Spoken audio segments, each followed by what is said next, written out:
ఎప్పుడు ఫోన్ చేస్తారంటే నాకు అక్టోబర్ ప్రాంతంలో ఫోన్ చేస్తారు. అక్టోబర్ మంచి తోటలన్నీ కూడా ఏంటంటే మంచి ఏపుకు వచ్చే సమయంలో వేరుకులుడు వస్తుంది సార్, బాగా నల్లి వస్తుంది, వేరుకులుడు వస్తుంది, కంట్రోల్ కావట్లేదు సార్ అని చెప్పి ఫోన్ చేస్తూ ఉంటారు. గత 3 సంవత్సరాల నుంచి కూడా వాస్తవంగా నేను రావాలనుకుంటున్నా. మాకు వరంగల్, ఖమ్మం పెద్ద మార్కెట్ కాబట్టి మీ దగ్గరికి రాలేకపోయాను.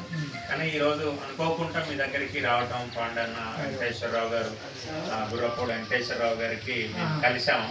కానీ పాండన్నకు చెప్పాడు. చెప్పిన తర్వాత ఏమంటే ఇక్కడ 10 మంది రైతులు ఉన్నాం, ఇమ్మీడియట్ గా రండి సార్, మీరు తొందరగా వస్తే మేమందరం కూడా కూర్చుంటాం, మాట్లాడతామని చెప్పారు. చాలా చాలా ధన్యవాదాలు. ఈరోజు యాక్చువల్గా మిర్చి పంటలు ప్రధానంగా ఏంటంటే దిగుబడులు బాగా తగ్గుతూ ఉన్నాయి. మిర్చి పంటలు ఏంటంటే దిగుబడులు తగ్గుతూ ఉన్నాయి. మిర్చి పంటలు దిగుబడులు బాగా తగ్గడానికి గల కారణం ఏంటిది అన్నప్పుడు ఏంటంటే, ఇంతకుముందుకు రైతు రవి గారు ఒక 5 నిమిషాలు ఫోన్ ఆఫ్ చేయండి. కొద్దిగా అయితే కొత్త నేలలలో బాగా పండుతున్నాయి. కొత్త నేలలలో బాగా 20-25 క్వింటాలు దిగుబడి వస్తుంది. పాత నేలలలో 15 నుంచి 20 క్వింటాల మధ్యన దిగుబడి వస్తుంది అనేది చెప్తూ ఉన్నాం. మరి ఇప్పుడు 15 క్వింటాల నుంచి 20 క్వింటాలు కనుక దిగుబడి వస్తే రైతుకు ఏమాత్రం కూడా మిగలదు. ఏం మిగలదు అంటే భార్య భర్త ఇద్దరు కూలి కూడా కనీసం కూడా మిగలదు. అంటే దిగుబడి యావరేజ్గా మనకు మిర్చి రైతులకు ప్రధానంగా ఏంటంటే మినిమం 30 క్వింటాల నుంచి ఎబవ్ వస్తున్నాయి. ఏమన్నా ఇప్పుడున్న రేట్లకు మనకు మిగిలే అవకాశం ఉంది. ఈ సంవత్సరం అంటే రేటు కలిసి వచ్చింది.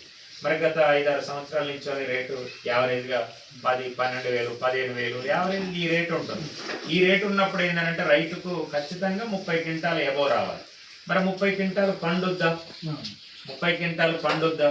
రెండోది ఒక పక్క వేరుకులుడు వస్తుంది, ఒక పక్క నల్లి వస్తుంది, ఒక పక్క వైరస్ వస్తుంది. మరి ఇలాంటి సమయంలో మనం అధిక దిగుబడిని ఏ రకంగా తీపించాలి అనే దాని మీదనే మన ఫోకస్ అంతా కూడా నడుస్తూ ఉంది. ప్రధానంగా రైతుకు పెట్టుబడి అనేది మేజర్గా తగ్గించాలి, దిగుబడి అనేది పెంచాలి, కెమికల్ అనేది తగ్గించుకుంటూ రావాలనేది మన 4 రాష్ట్రాలలో పనిచేయడం అనేది జరుగుతుంది. మేము RPS 76 అనేది అద్భుతమైన ప్రోడక్ట్ని ఈ ప్రాంతంలో కూడా చాలా మంది రైతులు మాకు ఖమ్మం వచ్చి తీసుకొచ్చారు, ఉన్నారు. నా దగ్గర నెంబర్లు అంతా కూడా ఉన్నాయి. కాకపోతే ఏంటంటే ప్రాపర్ గైడెన్స్ లేక, ప్రాపర్ నాలెడ్జ్ లేక అనుకున్నంత దిగుబడి తీయలేకపోతున్నారు. కాబట్టి ఈ సంవత్సరం ఏంటంటే స్టార్టింగ్ నుంచోనే, ప్రారంభం నుంచోనే మీతోటి ఇక్కడ ఒక 10 మంది రైతులు కూర్చున్నారు. ఈ 10 మంది రైతులతోటి మంచి దిగుబడి అనేది స్టార్టింగ్ నుంచోని, విత్తనం పెట్టిన దగ్గర నుంచోని అప్ టు ఎండింగ్ వరకు కూడా మీకు మంచి గైడెన్స్ అనేది ఇవ్వటానికి మేము ఉన్నాము. కాబట్టి ఏంటంటే మా గైడెన్స్ అనేది మంచిగా తీసుకోండి. మంచి విత్తనం అనేది ఎంతైతే ఇంపార్టెంటో మంచి భూమి కూడా అంతే ఇంపార్టెంట్. మంచి విత్తనం అనేది ఎంతైతే ఇంపార్టెంటో మంచి విత్తనం మీద మనం బాగా ఫోకస్ చేస్తాం. విత్తనం తీసుకునేటప్పుడు దాదాపు ఫీల్డ్కి వెళ్తాం, అక్కడ చూస్తాం, ఆ విత్తనాలను చూస్తాం, 10 మందిని తెలుసుకుంటాం. ఇదంతా కూడా అంత ఇంట్రెస్ట్గా మనం విత్తనం మీద ఇంట్రెస్ట్ పెడుతున్నాం. కానీ నేల మీద కూడా అదే ఇంట్రెస్ట్ పెట్టాలి, భూమి మీద కూడా అదే ఇంట్రెస్ట్ పెట్టాలి. ఎందుకంటే గత 15 సంవత్సరాల నుంచోని మనం 20 సంవత్సరాల నుంచోని వేస్తూ ఉన్నాము. కాబట్టి ఏంటంటే కంప్లీట్గా ఏంది, దాంట్లో మనం కెమికల్ బస్తాలు వేస్తున్నాం. ఎన్ని బస్తాలు వేస్తున్నాం? ఎకరానికి మినిమం 10 నుంచి 15 బస్తాల వరకు వెళ్ళిపోయింది అంత. మరి ఈ 10-15 బస్తాలు వేస్తూ ఉంటే భూమి ఇప్పుడు మనం ఎట్లా కూర్చున్నామో ఆ రకంగా అయిపోతుంది అంత. అంటే సిమెంట్ లెక్క అయిపోతుంది. దాంట్లో కంప్లీట్గా ఏంటంటే పోషకాలు లేవు, కర్బన శాతం అనేది లేదు. రెండోది ఏంటంటే మనం కూడా ఏంటంటే పంట మార్పిడి లేదు.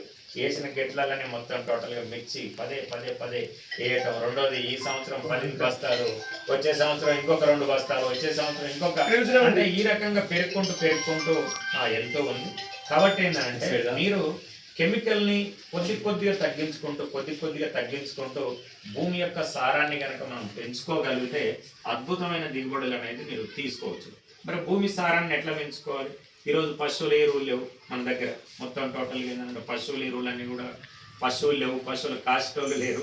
చాలా ఏరియాలలో పశువుల సంతతి అనేది మొత్తం టోటల్గా అంతా పడిపోయిందంతా. మరి ఇలాంటి క్రమంలో భూమిని మనం ఎట్లా కాపాడుకోవాలి, భూమిని అనేది ఎలా కాపాడుకోవాలి అన్నప్పుడు ఏంటంటే భూమి కంపల్సరీగా ఏంటంటే మనకు ఇప్పుడు పాలు తోడుకోవాలంటే ఏం చేయాలి? పాలు ఉన్నాయి.